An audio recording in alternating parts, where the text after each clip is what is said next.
অনলাইনে দীর্ঘদিন ধরে মাস্টারি করার সুবাদে আমি স্টুডেন্টদের কাছ থেকে একটা কমন কোয়েশ্চেন সবসময় শুনে থাকি। সেটা হলো যে ভাই, পড়াশোনায় দীর্ঘক্ষণ মনোযোগ ধরে রাখতে পারতেছি না।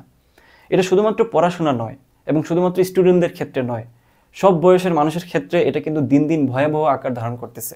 অর্থাৎ আমরা কেউই কোনো একটা কাজে দীর্ঘক্ষণ ধরে মনোযোগ দিয়ে করতে পারতেছি না। এটা যে কোনো কাজ হতে পারে। যদি আপনাদের মধ্যে এই প্রবলেম থেকে থাকে তাহলে আপনি একটু ধৈর্য ধরে ভিডিওতে থাকেন। এই পয়েন্টগুলো আশা করি আপনাদের প্রবলেম সলভ করতে অনেক বেশি হেল্প করবে। সো আমি যেটাকে এই প্রবলেমের জন্য দায়ী করতেছি সেটা হলো সোশ্যাল ডিস্ট্রাকশন। সোশ্যাল ডিস্ট্রাকশন মানেটা আসলে কি?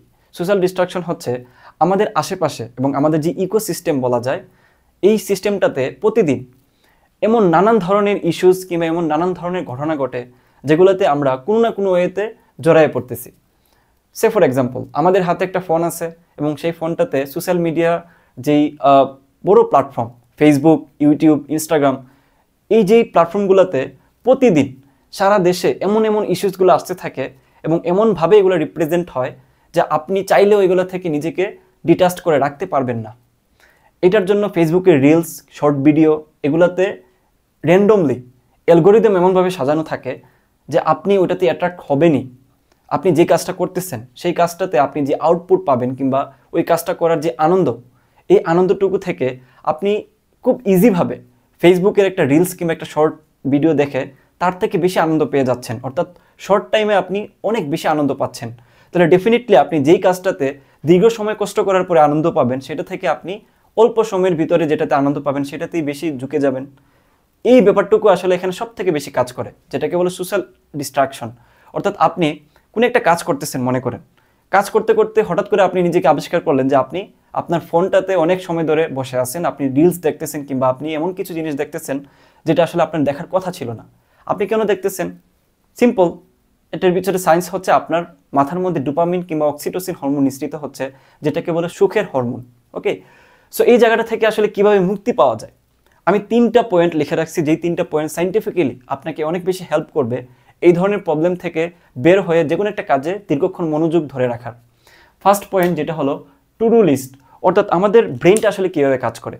আমাদের ব্রেন আসলে কখনোই কোনো একটা কাজ গুছানোভাবে করতে চায় না, এটাই হচ্ছে নিয়ম। গুছানোভাবে করার জন্য আমাদের সবসময় একটা ডেডলাইনের দরকার পড়ে, অর্থাৎ এই সময়ের ভিতরে আমাকে এই কাজটা করতেই হবে, প্রেশারাইজড। তো এই প্রেশারটুকু মাথার মধ্যে নেওয়ার জন্য কিংবা ডেডলাইনটা বারবার আপনাকে ওই ফিডব্যাকটা দিবে যে আপনার এই কাজটা করা লাগবে, এই জন্য আপনি একটা টু ডু লিস্ট করতে পারেন।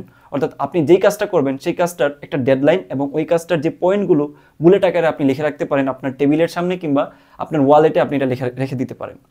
সেকেন্ড পয়েন্ট সেটা হলো কনস্ট্যান্ট টাইম ভ্যালু। অর্থাৎ আপনি একটা সময়ের ভিতরে কখনোই আপনি ইউটিউব, ফেসবুক কিংবা যেই সোশ্যাল মিডিয়া আছে আমাদের বড় ইকোসিস্টেম, সেটাতে আসবেন না। অর্থাৎ আপনি যেই কাজটা করতে চাচ্ছেন সেই কাজটার মধ্যে আপনি কখনোই এই সোশ্যাল মিডিয়াগুলোকে ইউজ করবেন না।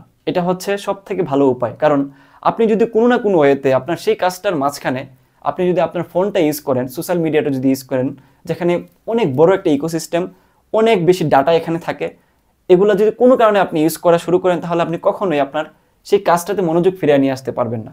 সো আপনার এটা একটু কনস্ট্যান্ট করে নিতে হবে যে আমি এই টাইমের ভিতরে আমি এই জিনিসটা করব, এই টাইমের ভিতরে আমি এই জিনিসটা কখনোই করব না। এটা অনেক বেশি কাজে দেয়। থার্ড পয়েন্ট যেটা সেটা হলো অথেন্টিক সোর্স। অর্থাৎ আপনি যেই মিডিয়াগুলো ইউজ করতেছেন প্রতিদিন, সেখানে যে ডাটাগুলো প্রতিদিন আসতেছে সেগুলো কি অথেন্টিক সোর্স থেকে আসতেছে কিনা অনেক বেশি ম্যাটার করতেছে। আপনি যা দেখতে পছন্দ করেন সেটা কিন্তু ওই প্ল্যাটফর্মগুলো বুঝে নেয়, অর্থাৎ তাদের অ্যালগোরিদম ওইভাবেই করে সাজানো। আপনি যেটা দেখতে বেশি পছন্দ করেন ওইটা কিন্তু র্যান্ডমলি আসতে থাকবে। সো আপনাকে এটা ডিফাইন করতে হবে আপনি কিসে আগ্রহী এবং আপনি যা দেখতেছেন সেটা কি আসলে অথেন্টিক জিনিস দেখতেছেন কিনা। সো আমি যে 3টা পয়েন্টের কথা বললাম, এই পয়েন্ট যদি মানে চলতে পারেন ইনশাআল্লাহ এগুলো অনেক বেশি কাজে দেবে এবং এগুলো অনেক বেশি সায়েন্টিফিক ওয়েতে সাজানো। আল্লাহ হাফেজ।